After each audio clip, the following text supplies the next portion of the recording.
In this part, we'll talk about certain important terms which are associated with flowers.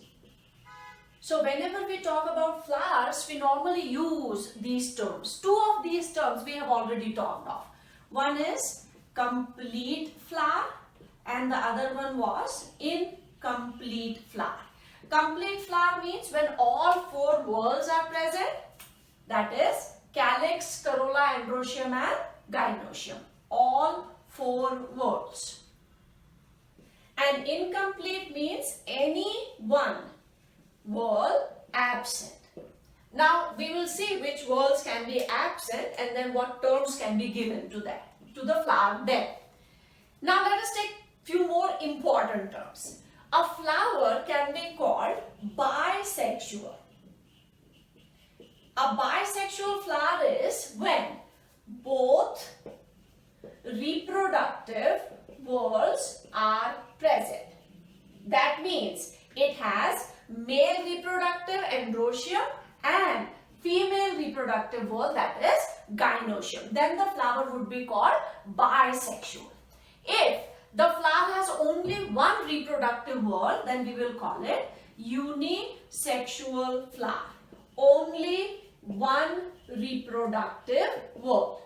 Now, depending upon which reproductive whorl it has, if it has only male reproductive whorl, then the flower will be known as staminate. Here, only androecium is present. And if only female reproductive whorl is present, then we will call it, pistillate. We'll call it pistillate. Pistillate means only gynoecium is present. Now, if we talk about a plant, up till now we were talking about the flower. If there is a plant which has both the types of flowers, that means it has staminate, that is male flowers, and female flowers both, then the plant will be known as monoecious. Monoecious word is normally used for plant. A plant which has male and female flowers. Both the flowers present on the same plant. Male, female flowers on same plant.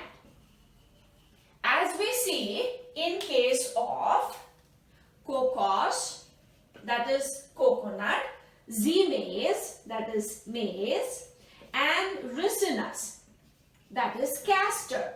In this case, what we find is the same plant has male and female flowers both.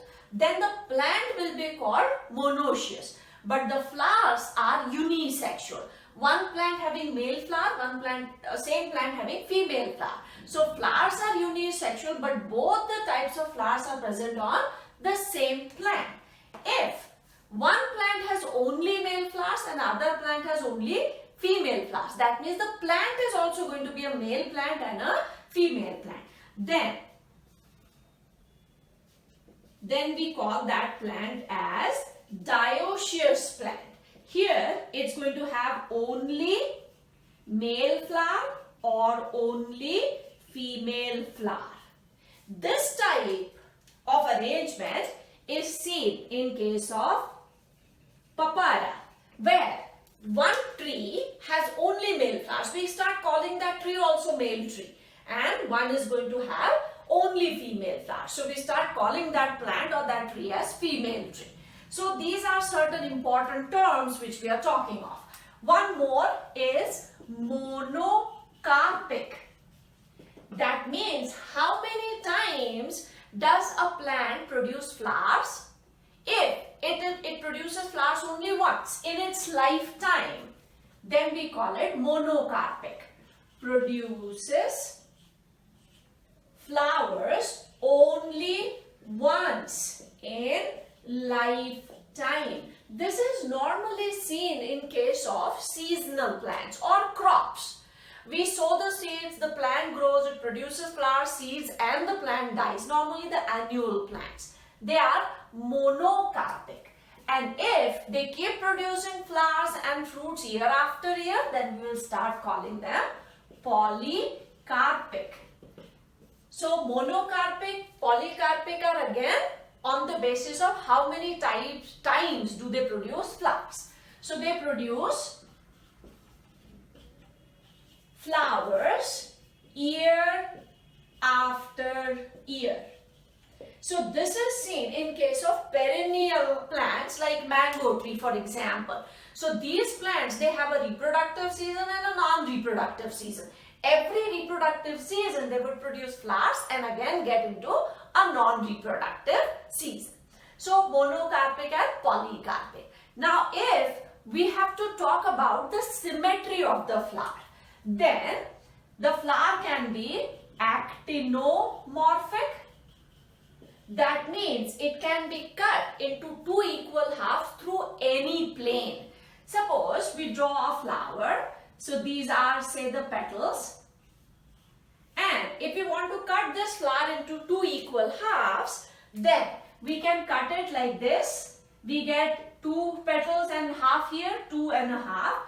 We can cut it like this. We can cut it like this. So there are various planes on which we can cut, or we can cut it on different radii. So basically actinomorphic means can be cut into two equal halves through any plane. And such a flower is called actinomorphic, or we also say that it shows radial symmetry. If we cannot cut it into two equal halves, then that will be called zygomorphic. And zygomorphic flowers, they show bilateral symmetry. Bilateral symmetry. That means we can cut it into two equal halves only through one plane. Can be cut only through one plane into two equal halves. Into two equal halves. Then such a flower would be called zygomorphic and the symmetry would be called bilateral symmetry. So this is about the symmetry part. Now we can talk about few more terms if both the accessory whorls are absent. Accessory whorls means calyx and corolla. Then the flower is known as aclamidus. Aclamidus means both accessory whorls absent. That is calyx and corolla. Both are absent. If only one accessory whorl is present. And in accessory whorls, we took the example of calyx and corolla, and we also said that in some flowers, instead of calyx and corolla, there is one other whorl which is called perianth. So if calyx and corolla are not there, instead only one accessory whorl is there, that is perianth. Then that would be called monoclamidus. Only one accessory whorl, and that is normally perianth. And if both the whorls are there, which is seen in case of a typical flower, then that would be called diclamidus.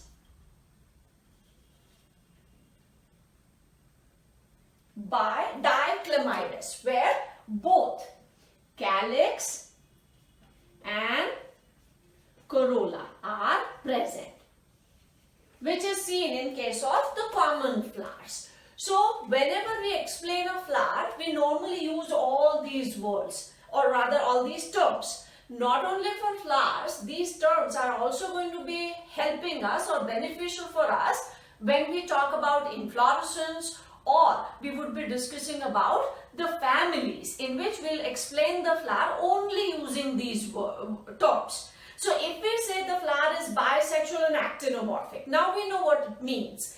Bisexual means both the reproductive wall, actinomorphic means radial symmetry. So we will use only words instead of complete explanation. We can also classify the flower on the basis of the arrangement. Where are the whorls? Are the reproductive whorls above and the non-reproductive below, gynoecium at the top or below? This is just the arrangement, on the basis of which we get three types of flowers: hypogynous, epigynous and perigynous. So in the next video, we'll discuss about these three categories of flowers, and this is based on the arrangement of floral whorls on the receptacle or